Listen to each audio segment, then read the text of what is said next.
Hello everybody, welcome back to another video. Today I'm going to be showing you the most important Yeeps hide and seek tips and tricks that will allow you to literally win everything you ever play, ever. Let's begin. Yep, first one is sleds, okay? So as you know, whenever you get tagged, you get a small stun for a temporary amount of time, but whenever you have a sled on, you can continue to move. That wasn't the best example, I kind of messed up there, but the you can continue to move and steer with your sled. So if you're like in a group of people and you get tagged first, you can continue to chase them as long as you have momentum beforehand. If you don't have momentum beforehand, then you'll still be stunned. On to the next. When playing prop hunt, the best disguise is the smaller ones, just like this one right here. Now, as you can see, my hitbox is a lot smaller. So even if I want to run around and do silly little things, it is more efficient to be a smaller prop, therefore your hitbox is smaller than it normally would be. The Master Builder achievement is one of the hardest achievements in the game because you have to go to 500 random community worlds. In order to get them done more efficiently, think of any random word. For example, I think of the word book, then put up afterwards, and it's like has a 99% chance of being an actual code, which I did not expect that to actually be a code. That was random. Having the ability to stay in air is very important. With items such as the witch broom or the umbrella would be a very useful item to keep in the air. Using the witch broom and the umbrella combined, however, is where the real money is at. Using the witch broom to gain as much altitude as possible off of a good jump, and then using the umbrella whenever you're starting to run out of momentum, you can also do this and switch it up, and then keep your altitude as much as possible. Basically, allowing you to fly for a very, very long time. Low on Bitcoin, finding more Bitcoin stashes is very important. However, most people already know where all the Bitcoin stashes are in the game. But if you're not an OG, then you probably don't know where every single Bitcoin stash is. For example, in the newer videos for finding Bitcoin stashes, it only shows 1 or 2 maps. But in the way back in the day videos, it shows every single map that was in the game when it was first added. However, there is a secret Bitcoin in tutorial actually that most people don't know. It is over here. Yep, let me show you. So right here is the door, right? You come into tutorial, you take a left, parkour over this gnome, and the Bitcoin stash is right there.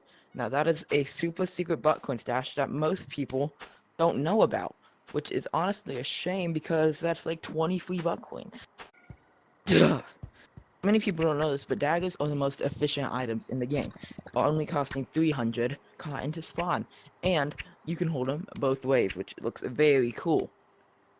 However, most people don't know that whenever you hit somebody in the back in a PvP game mode, it does double damage, from what's normally, I believe, 250 damage to 500 damage. And on Goblin Siege map, whenever goblins do double damage, that would be 1,000 damage per one knife hit to the back, and you can dual wield them, so that's 2,000 damage in a single hit, which is absolutely insane amount of damage, which will allow you to kill people almost instantly in Goblin Siege as a goblin. Getting away from Seekers quickly is very important part of the game. Now, Seekers can come from anywhere at any time. However, being able to disappear in a millisecond is also very important. While most people would argue a smoke bomb can do that very efficiently, however, there is a more efficient. With the time of this smoke bomb takes about 2 seconds to activate, and in those 2 seconds you will already be dead. However, the smoke grenade does not have such flaw, because whenever you eat any type of grenade, it automatically blows up. So eating a smoke grenade causes an instant smoke. In Mushroom Village, hiding is very important, and like in other game modes as well, because hide and seek, it's in the name of the game. In this map, there are tons of different hiding spots, like this little cave under the area here, and you can go into the well and go to a secret area. There's even one over there. There's tons of secret areas. You always gotta check whenever you're a seeker and as a hider, and this is in many different maps, not just Mushroom Village. So keep checking those areas. You never know when there might be a person hiding or looking in the darkness. I am about to say something really obvious, okay? And most people, for whatever reason, probably know this, because it is a very important part of the pet update. However, it is a surprise how much I check a bug. People saying their game isn't working right whenever they say the pet only gives them 3 quests a day. That is how the game works. This isn't a bug. This is a feature. There's only 3 quests you can get a day as a little pet goober, okay? So don't report it, please. It's annoying. I keep looking for bug things to use in videos, and every time it's just that your pet doesn't give them more than 3 quests. It's not a bug, okay? Get with the times, bro.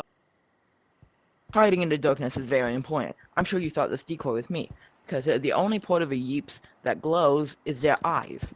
Looking for anything other than the eyes is basically very important in this map, okay? Hiding in darkness, such as that area, with your eyes facing a wall or something nobody can see, allows you to hide very efficiently. So, hide in the darkness, and don't forget, decoys are also a way to go.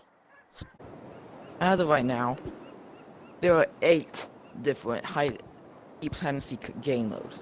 8 of them. Yeah, you can even count that on your in-game fingers. These 8 different game modes all have drastically different things. There is FFA Arena, Red vs. Blue, normal hide and seek, tag, and monster, and a few more. I don't exactly remember because there's so many and I'm not memorizing them all. But each one is very important to know what you're doing, which maps have these as well. Now, some game modes you can't even get anymore, such as Monster, because it was only in the Halloween event. So, yeah, it's very important to know which maps have which game modes. That way you're not taken off guard whenever you enter places such as Pet and realize why nobody has pins. Okay? Or in Goblin Siege, why you can't see the Seekers and they're stabbing you in the spinal column. So be prepared for that. You might not realize it, but I'm inside this picture right now. Did you find me? No, you didn't. Because I was actually inside that red block right there. Now, hiding inside blocks is still possible.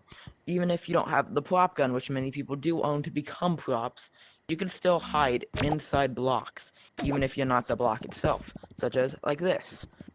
Hiding inside blocks is a very useful strategy, especially if you know the block spawns naturally there. Because most people in places, especially in the newer updates where normal maps have hundreds of different cotton blocks in them suddenly, for whatever reason. I don't know what that's about. I don't know why the place has so many blocks. It's kind of weird. But those maps have that many stuff. You can hide inside those blocks even if you're not a prop. Most people know about pin rides, okay? And most people can do pin rides, but however, most people don't know how to hot cocoa jump properly, because it is very difficult to do perfectly every time. Even I can't do it perfectly every time. However, there is a way to pin ride using a hot cocoa. By drinking the cup of hot cocoa, it becomes an empty cup. This is a physical item. You can ride, just like a pin. See?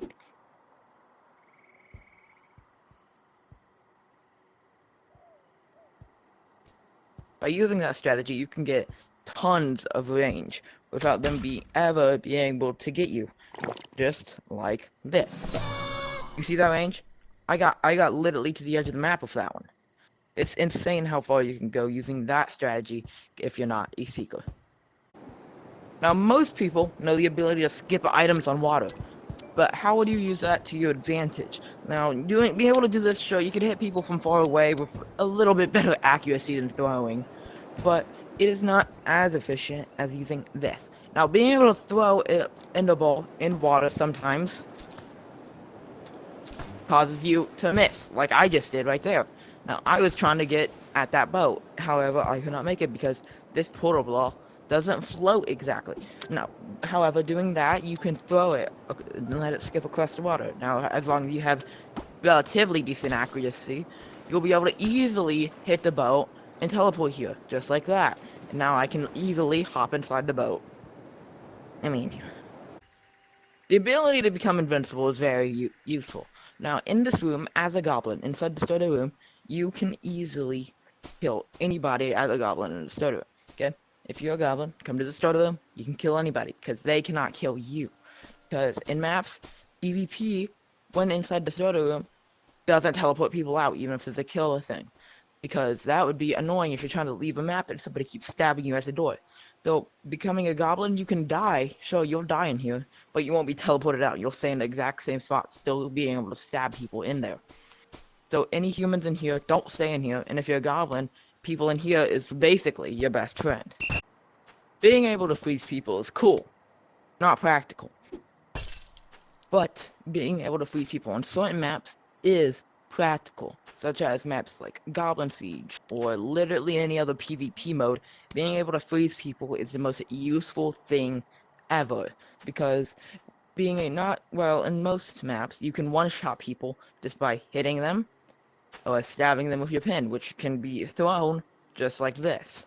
But on maps that don't one-shot, or maps like Touch Tag where you physically have to touch them, being able to move is very useful because you can easily get away from things that can't be thrown. But hitting them with a freeze ball, well, freezes them in place. They can't move, allowing you to easily stab them. If you are using daggers, you can also get behind them and do that double damage that we talked about earlier, easily. Most people know how expensive full-size maps are, and that's why most people don't have them. But you know what isn't as expensive nearly is, follow me, come on, let's go follow, a full-size map in a community world. Now, community worlds are basically only 500 things themselves, plus a 500 thing for a full-size map. That is 1,000 things, which is literally half the price as a private world, allowing you to easily buy whatever full-size map you want without having to spend 2,000 buck coins. And as long as that is out of thing, you don't even have to worry about it running out of fuel, because if it runs out of fuel, it will automatically put it into its own code, which is a bunch of random digits, and then you'll have this map forever, and it doesn't even matter if it's out of fuel, unless you want to go into survival mode, and if you do, just use your free daily donation on it, and then you'll have it for 12 hours in survival mode per day. That's literally like half a day. I don't see why more people don't do this.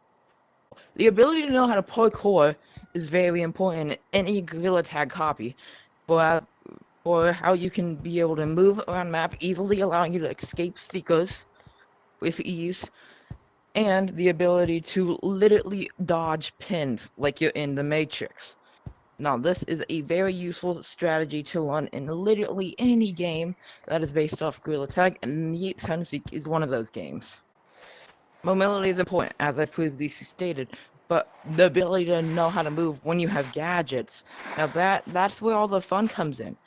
Because this game is about the ability to move. Basically, any other Gorilla Tag copy, all you have is the ability to bounce off walls. But in Yeeps, you get stuff that you can use to move. For example, teleport balls, grapplers, sleds allowing you to slide around, fireworks, umbrellas. This is all stuff that you have to learn how to use and combo with in order to dodge secrets. The ability to block. The ability to block is one of the most efficient things ever in the history of Yeeps. With this one green grenade, you can throw it down and build an entire wall. Now, whenever people are chasing you, for example, I'm running for my life, people are coming in here, all I'm gonna do is throw a few down, keep running, and boom.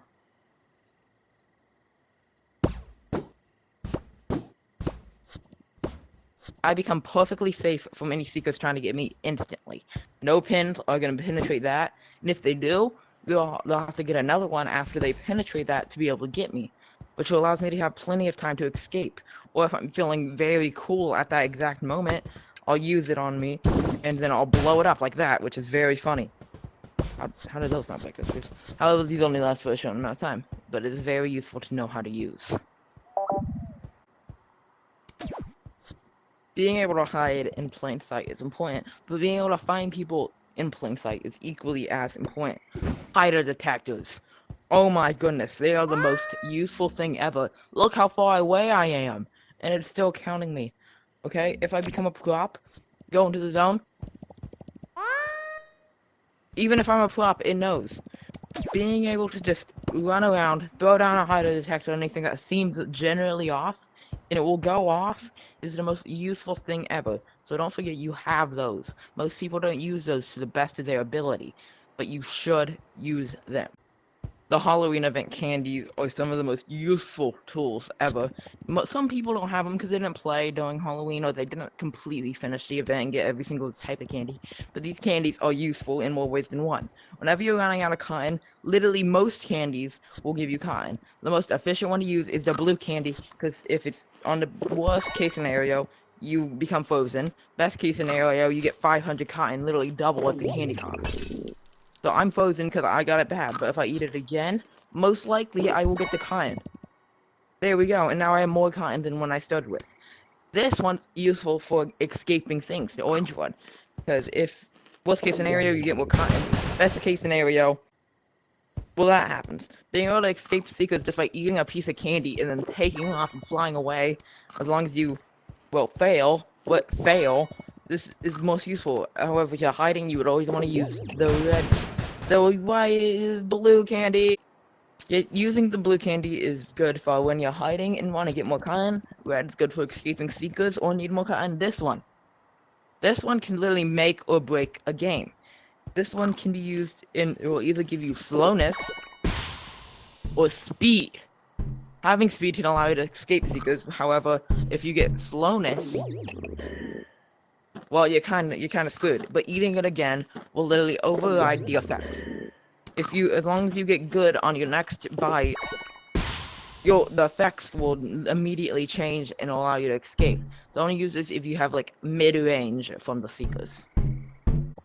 Voice decoys. Now most people use them so that way they can literally mess up seekers with the surround sound, but there is a secret use to them. If you stick them to the back of your friend's head, which you can't really do to yourself, since I'm the only one here, I can't really stuck it to me, but sticking it to your friend's back of the head and giving them one, even though they else can't change to hope your friend has one, and sticking that literally gives you two walkie-talkies.